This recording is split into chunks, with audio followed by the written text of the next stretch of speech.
Fala, gente! Hoje estamos iniciando nosso projeto do Podcast Salinas. Nesse projeto vamos convidar vários fornecedores, vários parceiros. Muita coisa boa vai acontecer aqui. E essa ideia, inicialmente, a gente teve para poder levar até o mercado, até o Agente Viagem, as dúvidas mais frequentes, situações rotineiras que muitas vezes para uns não são dúvidas e para outros são. E hoje, por exemplo, estou trazendo a doutora Daniela. Seja bem-vinda, doutora. Obrigada, Michel. Posso chamar de Dani? Com certeza. Dispensa, doutora, sem formalidades. Aqui a gente tá, num bate-papo descontraído, não se preocupe. É um prazer estar aqui hoje como convidada do podcast e vamos trazer muito conhecimento, esclarecimentos para efetivamente ajudar aí o mercado a se fortalecer. Fortalecer. E uma coisa que o pessoal não sabe, o mercado, é que muitos não sabem, alguns já sabem, é que a Salinas tem esse suporte para o mercado, que eu acho muito interessante, que é um grande diferencial nosso, é a gente poder estar prestando esse serviço jurídico para as agências, principalmente as agências de pequeno porte, que não tem essa consultoria dentro, interna.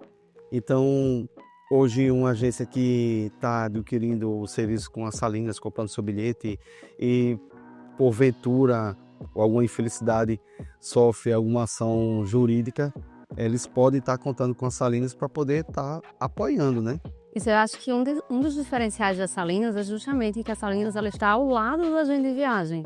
Então, o objetivo, que a gente sempre tem, que vocês sempre têm, é que o agente de viagem ele se sinta seguro para oferecer, para vender para os seus clientes, e aí isso também reflete no comercial da Salinas, na operação interna. Então, efetivamente, a gente está disposto sempre, a todo momento, a esclarecer, a tirar dúvidas, a fazer uma representação judicial, obviamente, que cada caso é um caso, então tudo isso passa por uma análise que é feita minuciosamente. É massa. E hoje a gente vai ter um bocado de pergunta aí, viu? Vamos lá! Eu estou aqui fazendo o papel do agente de viagem. Eu estou na rua, sempre visitando esse pessoal. O mercado é muito grande. A gente visita hoje o mercado do Rio Grande do Norte e de Pernambuco. E agora a gente está entrando na Paraíba. Então, muitas perguntas nas visitas acontecem, muitas dúvidas, muitas situações que surgem, e muitos são penalizados por isso, por falta de conhecimento. Então, por isso a gente teve essa ideia de trazer o jurídico para poder estar abordando alguns assuntos, e eu vou fazer o papel deles. Eu vou estar ali bombardeando de perguntas, como se fosse eles. Então, eu vou trazer as dúvidas mais frequentes que eu tenho nas visitas e vou estar jogando aí para você. Uma das dúvidas mais frequentes que a gente tem é o conhecido chargeback. Chargeback é o vilão do mercado, e eu sei que essa ação que muitas vezes a gente tem êxito, outras não. A maioria dos chargebacks são as vendas online, Então, uma dica que eu já de antemão já passo para o pessoal é que filtre seus clientes, tenham cuidado com quem vocês estão atendendo, porque, poxa, um exemplo, um cara vem lá do interior de São Paulo, procura uma agência aqui de Natal, não tem referência nenhuma, e muitas vezes a gente está empolgado para poder fazer aquela venda e termina caindo no conto de vigário. Então, uma situação dessa, supostamente, é uma fraude de cartão, é um cartão clonado. Até que tu me diz em relação a isso. Vamos lá. A gente tem a possibilidade de chargeback tanto em vendas online quanto em vendas offline. E o comportamento que o agente tem que ter nas duas é um pouco diferente. Por quê? Numa venda online, a gente tem pouco controle e pouco contato com o cliente. Então, muitas vezes, a única coisa que você vai receber o número do cartão de crédito, por exemplo. E aí você não tem nem acesso ao cliente cara a cara, nada do tipo. Então, o que é que eu recomendo para vendas online? Você fortalecer ao máximo sua cibersegurança. Então, efetivamente, buscar sistemas antifraude. Tem vários sistemas que são interligados, então se você capta uma fraude, uma empresa X de um ramo totalmente diferente, capta uma fraude naquele cartão de crédito, esse cartão de crédito ele já é lançado numa base de dados universal justamente para fortalecer os sistemas antifraude. Então, para vendas online, o principal ponto é fortalecimento do sistema antifraude, porque infelizmente a gente não consegue blindar 100%. Então isso acontece em qualquer área de atuação, vai acontecer numa venda online de um site X, vai acontecer da Amazon, vai acontecer numa venda direta numa companhia aérea, pode acontecer comigo enquanto advogada. Então, efetivamente, a gente não tem como escapar 100% das fraudes. Se a gente passa para o lado das vendas offline, a gente também tem caminhos para se proteger. E aí entra mais o fortalecimento jurídico. O que a gente pode fazer numa venda offline? Assinar contrato, tirar cópia de documentação, as famosas autorizações de débito, que toda vida que você tiver um chargeback, a primeira coisa que a operadora do cartão vai pedir para você vai ser a autorização de débito. Então, tudo isso são caminhos que o agente ele deve seguir. Então, na empolgação de vender, às vezes, eu cheguei para comprar uma excursão com você, digamos assim. Então, você naquela ânsia de vender, preciso bater meta, preciso faturar, você acaba deixando passar algumas etapas do processo de venda, entre elas um contrato. Então, a partir do momento que a gente assina um contrato, que a gente pede a autorização de débito, a gente fortalece o fato de que não houve efetivamente uma fraude naquela compra. Então, a gente consegue fortalecer dessa forma, porque quando chegar o momento de enviar a documentação comprovando que aquela venda não é caso de chargeback, a gente tem documentação para enviar. Se você pega um cliente de má fé, que eu sei que acontece, e você não pegou nada disso, você não tem como provar que aquela venda é real. Então, efetivamente, os cuidados que a gente tem que ter, eles ajudam muito o agente nesse momento. Mas aí, uma coisa que eu digo que é muito importante, todas essas documentações, todos esses dados que forem captados, é importante que eles estejam muito bem protegidos, em conformidade com Lei Geral de Proteção de Dados Pessoais, boas práticas de mercado, compliance, porque você também poderia ser responsabilizado por um futuro vazamento, digamos assim. Exato, então você tem que ter muito cuidado na gestão desses dados. Uma coisa que eu não recomendo para ninguém, por exemplo, é pegar o número de cartão de crédito enviado pelo WhatsApp.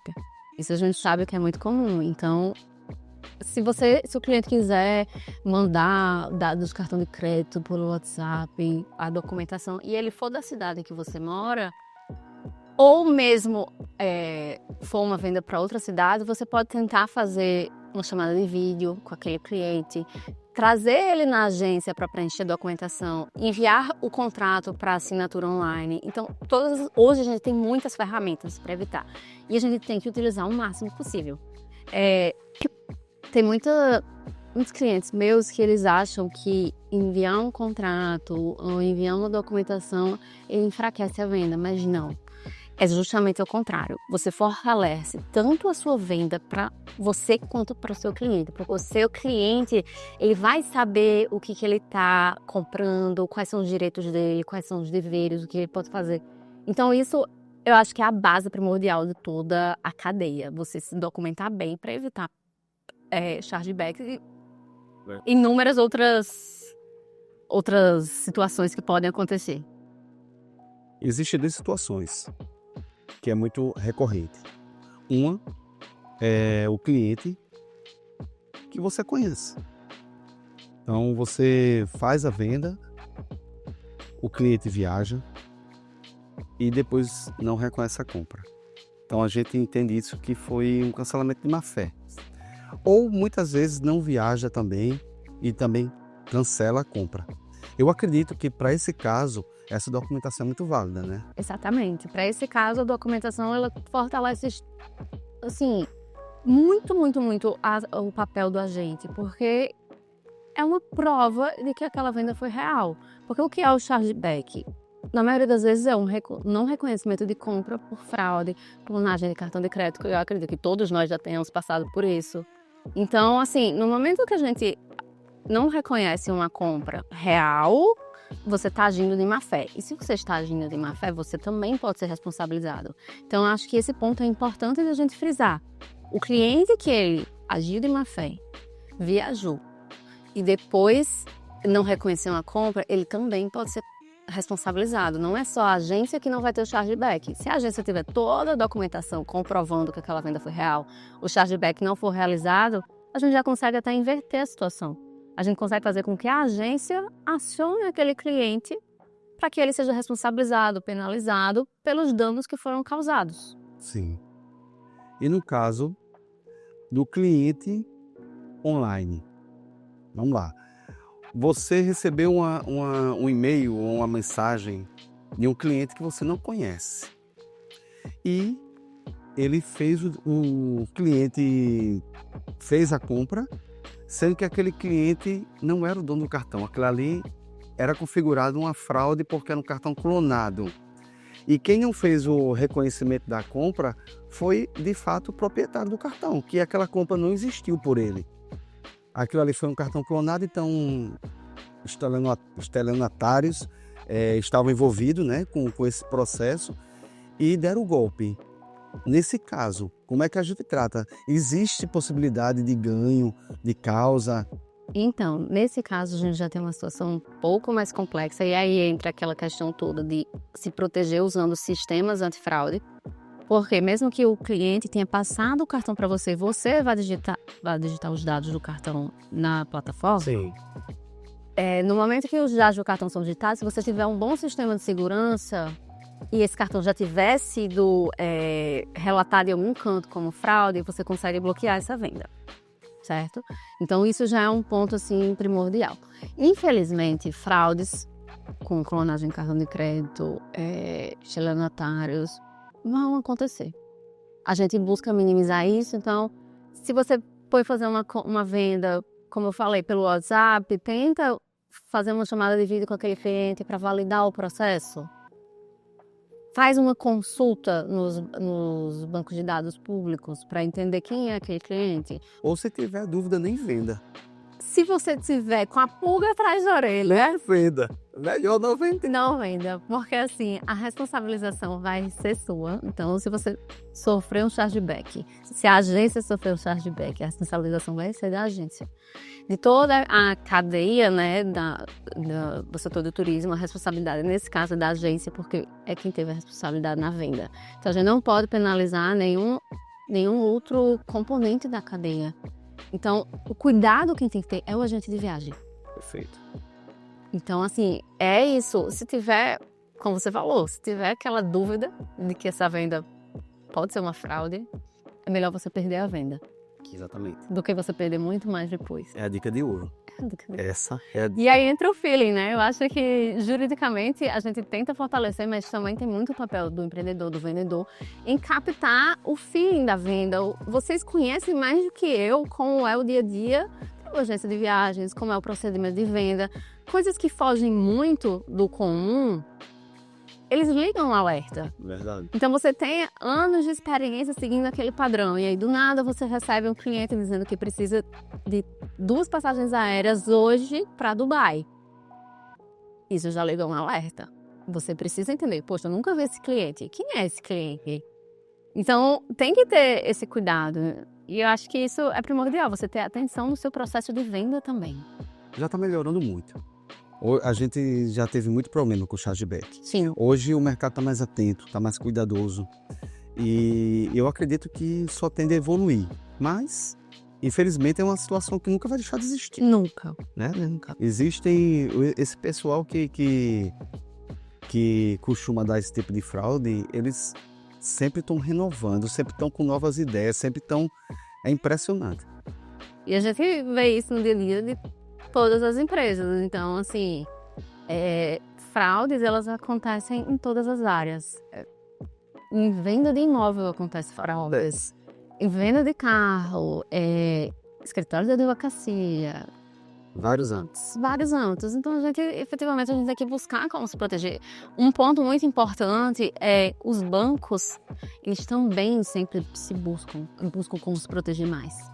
Então, assim, é um grande aliado. A gente costuma colocar como se fosse o chargeback, a gente bota, putz, a operadora do cartão quer me dar um prejuízo.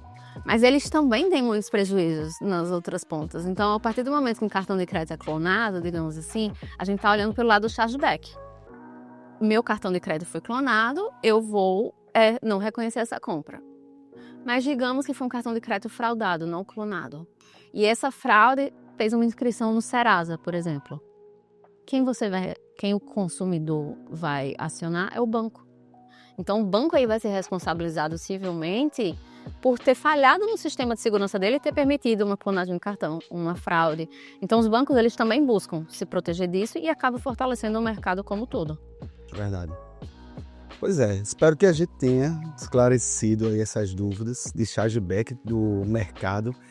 Realmente, muita gente sofre com isso, muita agência sofre com isso. E são valores, na maioria das vezes, altos, né, que geram um grande prejuízo, né, para a agência de viagem. Mas, já pegando carona na questão do chargeback, a gente tinha colocado aqui também na pauta um assunto bem importante, que de certa forma pode prevenir um pouco e assegurar a agência no chargeback, que são os contratos. O que é que você consegue, sei lá, sugerir para a gente, eu como agente de viagem representando essa massa, o que é que você me fala, o que é que a gente pode fazer para poder resguardar um pouco, assegurar um pouco nossa agência? Então, quando a gente fala do processo de venda de uma agência de viagens, a gente está falando, além dessas questões de segurança, em financeiro, comercial, consumidor. Então, tudo isso a gente precisa amarrar muito bem. Dando um exemplo assim básico, você vai vender uma excursão e nessa excursão você tem as regras da excursão, você tem o que está incluído, você tem o que não está incluído, você tem guias, você tem hotéis. Então, o primeiro ponto é, o cliente, ele tem que estar ciente de tudo que ele está adquirindo. Então, isso é uma disposição legal de direito do consumidor. Você não pode vender algo sem deixar claro para o cliente o que ele está comprando. Então, o primeiro documento que você tem que ter, digamos assim, seria efetivamente um roteiro do pacote com os itens incluídos e não incluídos. E, além disso, políticas de pagamento, cancelamentos, Demais. reembolsos e situações extraordinárias. Então, quando a gente pensa, por exemplo, março de 2020, o que foi que aconteceu? Pandemia. Então, pegou, além do setor do turismo, o mundo inteiro despreparado. Ninguém sabia o que fazer. Então, muitos contratos eles foram cancelados, rescindidos, com ônus integral para quem estava vendendo. Então, houve a necessidade de pagar. Tinha que ser feito naquele momento. Exatamente. E aí hoje, não, a gente tem mais cuidado. Então, todos os contratos mundiais, eles passaram efetivamente por atualizações para, se situações extraordinárias acontecerem, o que é que a gente faz? Então, isso tudo a gente coloca no contrato. Um contrato ele tem que estar muito bem estabelecido sobre políticas de cancelamento. Sobre, por exemplo, muita gente costuma comprar viagem para assistir show de artista internacional em São Paulo, por exemplo. Você vendeu. E se o show for cancelado? O seu cliente vai chegar aqui e dizer... De toda uma cadeia, né? Envolvida. Eu preciso que você cancele meu pacote porque o show foi cancelado. Mas qual é a responsabilidade que a agência de viagens, o agente de viagens tem nesse cancelamento do show? Então, tudo isso a gente prevê em contrato, a gente analisa. Então, os documentos básicos que toda agência deve ter são o roteiro com o pacote o que está incluído, o que não está, e aí isso entra um pacote de excursão ou mesmo um pacote que eu vou comprar. Então, eu cheguei aqui para você e disse, Michel, eu quero viajar para a Itália, eu preciso de hotel, de passagem, de transfer, de passeio. Você vai montar um pacote para mim. Você vai ter que me fornecer o que é que eu estou comprando e o que é que eu não estou comprando. Então, isso é o primeiro ponto. Depois, um contrato bem feito, um contrato personalizado, porque cada agência tem a sua realidade, então isso a gente precisa considerar.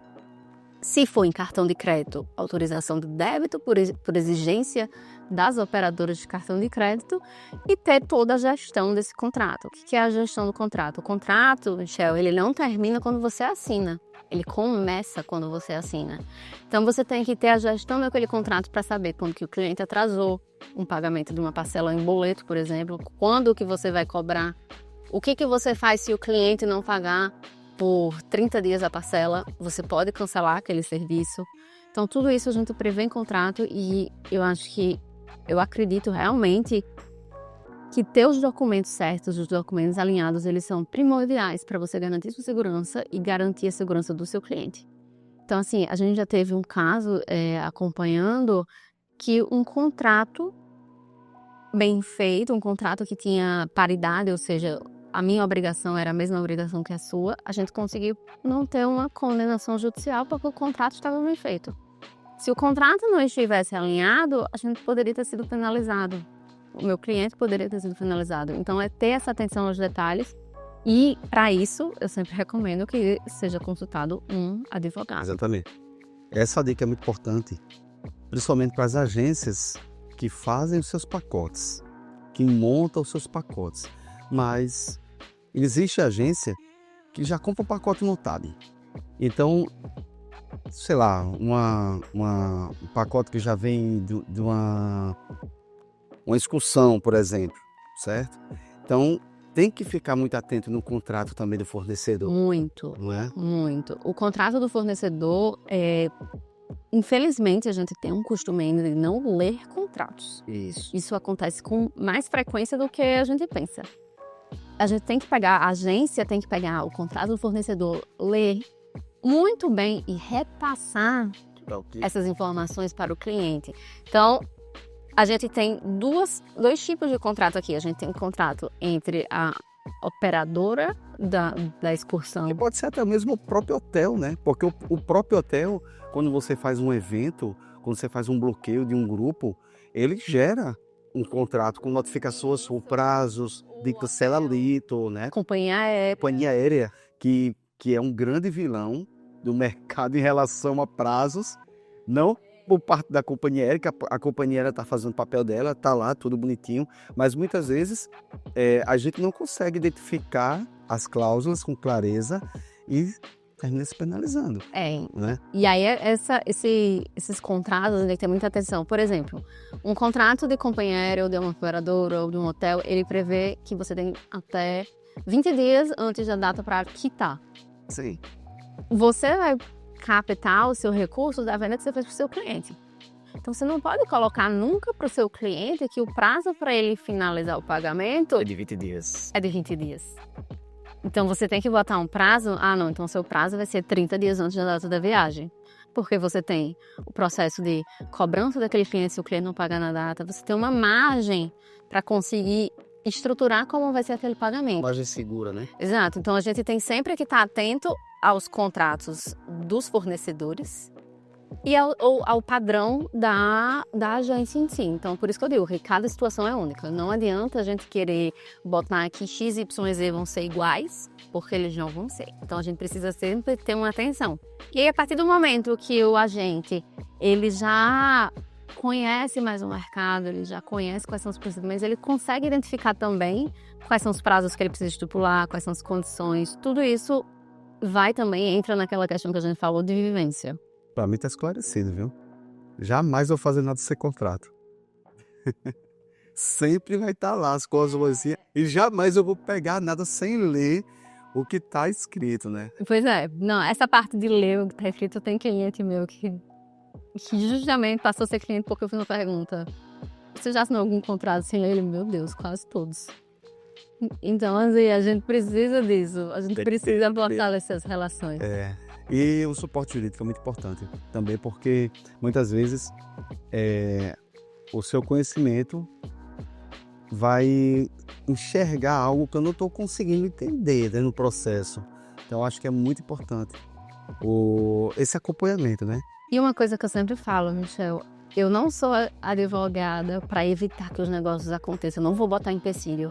Pelo contrário, a gente vai buscar sempre a melhor solução para todas as partes. Sim. Então, acho que isso é importante. O empresário, seja agente de viagem ou qualquer outra área, precisa entender que o advogado ele não está ali para botar areia no seu negócio. Pelo contrário, ele está ali para fortalecer o seu negócio, para fortalecer o mercado como um todo. Então, essa mudança de percepção do advogado é fundamental. Verdade. Vou pedir aqui a produção no celular, porque eu já perdi aqui a minha pauta. Muito obrigado. Deixa eu ver aqui, a gente colocou Reforma tributária. Algumas ideias agora, a reforma tributária, exatamente. Eu também tenho dúvidas em relação à reforma tributária ligado ao turismo. Quem não tem? As agências de viagens. Eu acho que isso aí foi uma pauta, inclusive, colocada até mesmo por você, para a gente poder discutir. E eu acho bem interessante a gente estar passando isso para o pessoal realmente, porque muitas vezes a gente monta um pacote, monta uma viagem, um grupo, para o final do ano. Acontece muito que a gente faz o nosso planejamento, as agências fazem o planejamento para vários grupos durante o ano, e dentro desse planejamento, dentro desse caminhar, desse trajeto, muitas coisas acontecem. Isso. Não é? Então vamos lá, reforma tributária é um ponto de dúvida para absolutamente todas as pessoas desse país. Não é algo simples de ser compreendido hoje. Mas o que a gente tem? A gente tem uma mudança na forma de tributação atual. Então a tributação ela vai deixar de ser para o empresário, originalmente ela passa a ser uma tributação no consumo. Direto. O que significa isso? Quando a gente viaja, por exemplo, para os Estados Unidos, você vai lá no Walmart e vai comprar um chocolate. Você vê lá, $5 o chocolate. Quando você chega no caixa, você, ao invés de $5, você vai pagar R$5,50. Esse 50 é o tributo. No Brasil, vai passar a ser da mesma forma. Os tributos, eles não vão estar mais embutidos no preço. Hoje, se a gente vai comprar essa caneca, a gente vai gastar R$15. R$15 é o que a gente vai pagar. Mas a partir do próximo ano, a partir de 1º de janeiro de 2027, a gente já começa gradualmente a implantação dos novos tributos. Então, hoje a gente vai ter 2 tributos, CBS e IBS. CBS é tributação federal, IBS é tributação estadual e municipal. A partir de 1º de janeiro de 2027, a gente vai ter CBS, que é federal. Então, a gente vai conviver com os 2 sistemas por um tempo, mas o que eu falo que é importante? Se a gente está vendendo, por exemplo, um pacote de viagens para o Carnaval de 2027, até 31 de dezembro de 2026, você estará tributando aquele pacote pelo modelo atual. A partir de 1º de janeiro de 2027, você já entra no modelo novo. Ao entrar no modelo novo, significa que o preço que você formulou hoje para o seu pacote do próximo ano, ele pode não estar mais compatível. Ou então, você calculou todos os impostos, tudo bonitinho na sua precificação, e com a mudança da tributação, você vai pensar, o que eu faço agora? Eu diminuo o meu preço original para eu acrescentar o imposto que vai ser pago diretamente pelo meu cliente, ou eu só vou manter o preço que já estava e o meu cliente que vai pagar a mais. Se o seu cliente vai pagar a mais sem você haver redução de preço, a gente já entra no risco, por exemplo, de direito do consumidor.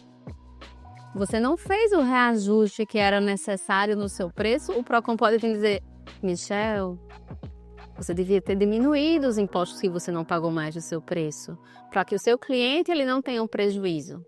Então, isso vai ser um movimento que vai acontecer em absolutamente todas as áreas de negócio do país. E aí, o que você precisa hoje? É uma decisão que vai além do financeiro, é uma decisão que ela é estratégica e de gestão.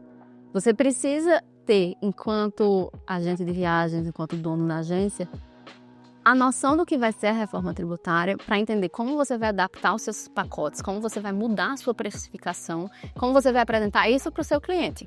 Então, ao apresentar para o seu cliente hoje um pacote que você está vendendo para 2027, o seu cliente já tem que ser cientificado de que a partir de 1º de janeiro, o boleto que ele vai pagar, ele não vai vir mais naquele valor. Ele vai ser o valor mais o tributo. Esse reajuste anual. Então, não se trata de um reajuste anual. O que a gente vai acontecer é uma fase de transição, que é muito longa, é até 2033, e ela começa em 1º de janeiro de 2027. 1º de janeiro de 2027, a gente vai ter integralmente a inclusão da CBS. A partir de 2028, 2029, vai ser gradual a inclusão do IBS. O que significa que a gente vai continuar pagando ISS e IBS, mas vai diminuindo o ISS e aumentando o IBS. Então não é algo pay-buff. Ou seja, para quem ainda fica confuso, que aqui a gente não vai dar aula, Não vai dar. a gente vai dar só o toque. Mas o que é que você acha? O pessoal deve estar procurando a sua contabilidade para poder estar buscando maiores informações. Com certeza, buscar a contabilidade, mas além da contabilidade, cada empresário ele deve buscar entender a reforma, porque vai além da contabilidade. A contabilidade, ela vai dizer como vão ser feitas as escriturações, como vão ser feitas as emissões de notas fiscais. Mas ela não vai poder dizer para você precisa aumentar seu preço, diminuir seu preço. Isso não vai acontecer. Está dentro da precificação do negócio. Está dentro da precificação do negócio. Então, quem entender que esse processo ele vai além de contabilidade, ele vai e entra na gestão empresarial, pode sair na frente. Então, assim, a gente precisa hoje pensar em quê? Se eu estou vendendo um pacote para 2027, eu preciso prever no meu contrato que aquele preço não está incluído os impostos que vão ser acrescentados, por exemplo. Porque se você chega no momento de 2027 e você cobra, você tem um risco jurídico também de dizer, o seu cliente chegar no Procon, por exemplo, e dizer, eu estou pagando a mais, eu não sabia disso. Isso. E se não cobrar, pode ter prejuízo. Se não cobrar, você pode ter prejuízo. Então, hoje assim, eu vou dizer para você que é difícil a gente prever efetivamente se a gente vai ter prejuízo ou não, porque a gente não sabe as alíquotas. Então, a gente ainda não tem essa definição de alíquota. Então, eu não sei, por exemplo, o imposto vai ser de 10%. A estimativa é que o imposto total com a finalização fique entre 26,5% e 28%. Mas é uma transição longa. Então, tudo isso vão ser adaptações para todo mundo ao longo de alguns anos. Então, doutora, é complexo. É complexo. Muito complexo. A dica que a gente dá é que o empresário procure saber mais sobre reforma tributária para que não seja pego de surpresa. Exatamente. Né? Para que não seja pego de surpresa e surja algum tipo de imprevisto ou desagrado, né, com o seu cliente. Exatamente. E, um cliente bem esclarecido, um cliente que sabe o que ele está comprando, sabe o que ele vai pagar, é um cliente feliz. Verdade. Então, isso é um ponto importantíssimo. Outra coisa que eu sempre gosto de falar é que você vai ter problemas ao longo da sua vida profissional. A forma que você lida com os problemas é o que vai dizer se o seu cliente ele vai permanecer seu cliente ou ele vai ser uma propaganda negativa. Então, isso é o que a gente busca diariamente, é prestar esclarecimentos, prestar suporte para que o cliente, mesmo que ele tenha passado por algum problema, ele continue sendo seu cliente. Então, isso entra também, a reforma tributária vai entrar nisso, porque para todo mundo, o 1º de janeiro vai ser, meu Deus, e agora? Então, se você já sabe, enquanto agente de viagens, você já sabe o que é o seu e agora, você consegue passar tranquilidade para o seu cliente. Então, seu cliente, mesmo que ele pague um pouco a mais, ele não vai ficar insatisfeito com você, porque ele sabe o que ele está fazendo, ele sabe o que ele está pagando. Então, eu acho que isso é primordial. Verdade. E agora? Vamos falar de quê? Deixa eu ver. Gente. Processos contra a companhia aérea. Isso aqui é o nosso último tema. Espero que vocês estejam gostando, mas esse projeto, como eu falei no início, é um projeto onde a gente vai estar tirando nossas dúvidas. Eu vou estar trazendo todas as dúvidas de mercado, o que eu escuto nas minhas visitas, e a cada perfil de convidado, a gente vai estar conversando sobre isso. E um dos temas mais recorrentes são os processos contra a companhia aérea. Um exemplo. Eu emiti uma passagem internacional para um cliente e a companhia aérea atrasou o voo. O cliente perdeu, não estava atento às notificações, perdeu o voo e colocou a companhia aérea na justiça. E aí, como é que fica a agência nesse caso? Vamos lá. Venda de serviços turísticos, ela subpõe uma cadeia de consumo. Sim. Então, eu como consumidora, procurei você foi intermediador para a venda de uma passagem aérea, de um pacote de hotel, de um seguro viagem, por exemplo. Então, isso a gente tem uma cadeia de consumo. Mas a partir do momento em que eu procuro uma agência exclusivamente para a venda de uma passagem aérea, hoje a jurisprudência pacificada do STJ, ela entende que não há a responsabilização da agência de viagens por falhas na prestação de serviço da companhia aérea. Isso é polêmico, viu? É bem polêmico. Isso é polêmico. E o que acontece? Muitas vezes a gente entende, não, é uma cadeia de consumo normal. Se é uma cadeia de consumo normal, a agência de viagens teria responsabilidade. Mas a gente tem esse entendimento hoje de que não há essa responsabilidade exclusivamente quando há venda de passagens aéreas como único serviço. Se você fala em um pacote de viagens, a gente não tem esse mesmo entendimento, é diferente. Então vamos lá, eu comprei uma viagem com você, Natal-São Paulo, por exemplo. Cheguei no aeroporto, meu voo atrasou 5 horas. A gente tem resolução da ANAC, que determina o que a companhia aérea precisa fazer em caso desses atrasos, mas mesmo assim, a gente também tem possibilidade de acionar juridicamente a companhia aérea. O que eu vejo muitos... Caso ela não atenda... Então, aí a gente tem algumas outras questões. A questão é que a gente vê muitos casos em que o cliente ele traz a agência de viagens também no polo passivo. Ele entra contra a agência e contra a companhia aérea. Então, o entendimento hoje é a agência não tem essa responsabilidade. Quando a gente fala exclusivamente da companhia aérea, a gente já entra em outro ponto hoje em dia. Qual é a situação atual?